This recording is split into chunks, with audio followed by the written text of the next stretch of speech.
You know, we may have just had one of the best Bristol races ever, and no fans were even allowed to see it. How about that? I'm Danny B. Welcome to Danny B Needs a Minute. Let's talk about Bristol. So where can we go from here? This one was full of excitement. We had wrecks, like 16 or 17 cautions, I think. We had classic bump and run racing. We had an amazing finish. We had great battles for the lead all day long.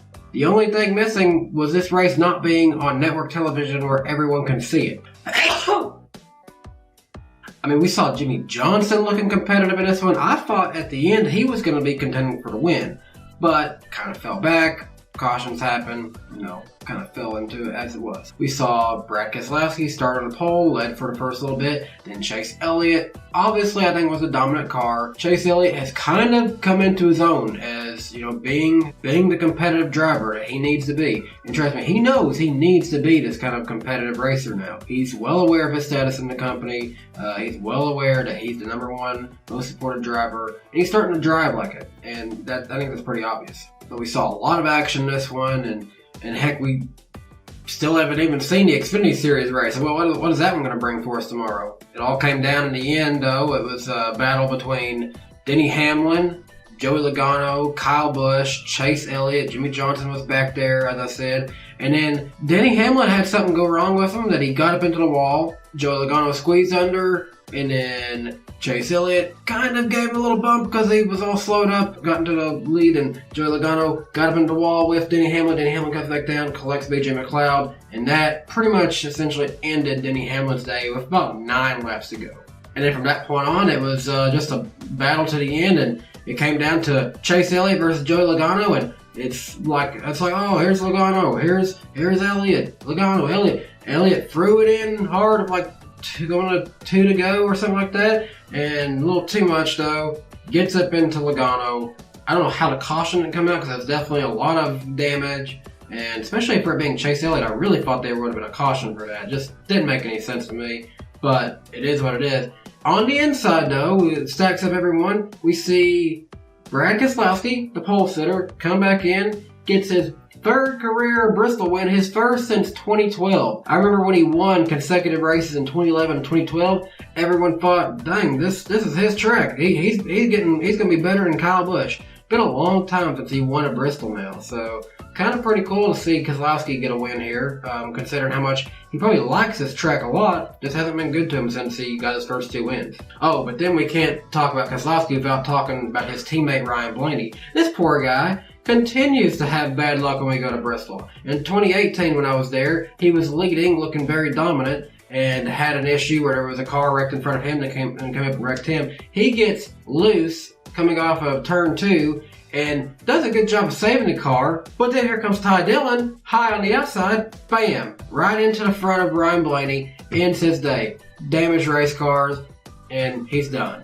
Then we saw an incident with Jimmy Johnson and Ricky Stenhouse Jr. Jimmy, you can't diss what Kyle Busch and what he did at Darlington without not holding Jimmy accountable. Just gonna say it. It's a racing deal. Both incidents were Jimmy didn't have his gap cleared. He wasn't ready to go up in there. Spins out Ricky Stenhouse Jr., which then collects the likes of Tyler Reddick, Alex Bowman, Kurt Busch got involved. Lots of people got damaged up in that big wreck, and a lot of days ended pretty early. But I want to give an attaboy though to Clint Boyer. Boyer's just kind of one of those guys that's just kind of going with the flow, but he squeaks out a 2nd place finish out of this, so how about that? Now some other names that I wanted to keep an eye on in this one was Matt Benedetto. Did not have a good day like people was hoping for, and who knows, maybe he's better suited for this track at nighttime. Tough day for Dibenedetto. He comes in like the 30s. Man, all this is a great race.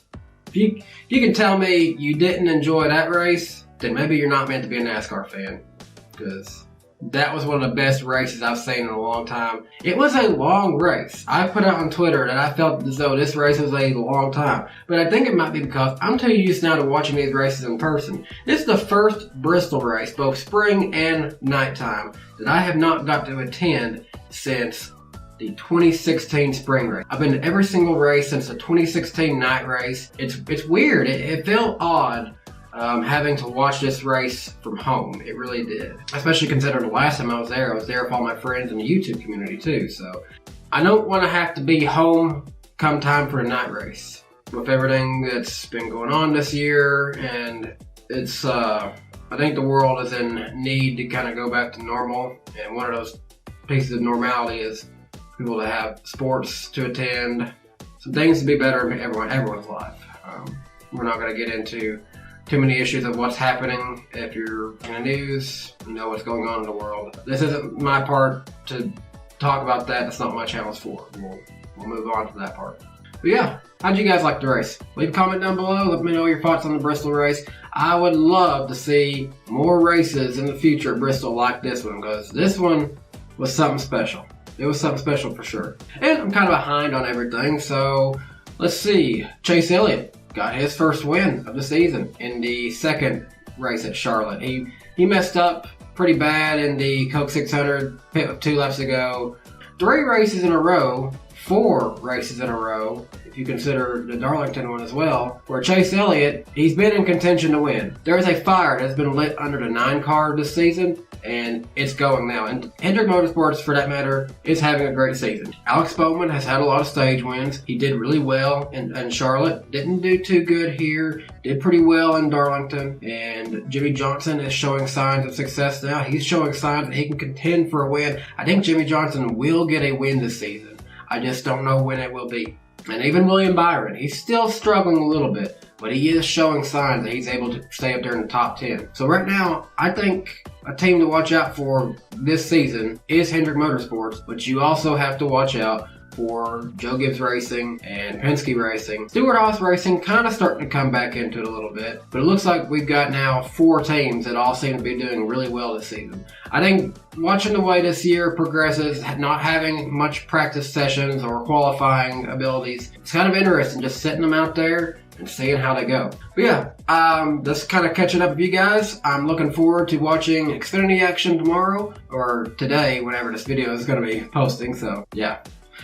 They had to push that back because last week all we had was rain, and that may even moved the Saturday race to Monday. So, but gave me nothing to do on Saturday, so I went fishing. So that was pretty fun. Yep, that's going to do it for Danny B Needs a Minute. Hope you guys enjoyed it. Do hit like on the video if you enjoy watching Danny B Needs a Minute. And if you're new here, if you haven't done so already, please hit subscribe. It only takes just a second to do that. I would like to say I'm trying to reach 15,000 subscribers by the end of the summer. I would like to do a giveaway for the channel, give away some DannyBTalks merchandise, and a 124 scale diecast of the winner's choice. So, I knew when that is. I can't go back and probably find 1989 Dale Earnhardt or something, because it's going to be probably really expensive on eBay, maybe. So, but we'll do a new one. We'll do a new one of your choice. And until then, I hope you guys enjoyed, and I will see you probably sometime later this week.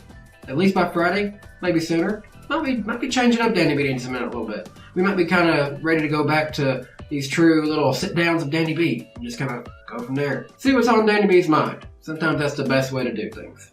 But, till then, see you guys later. Bye, guys.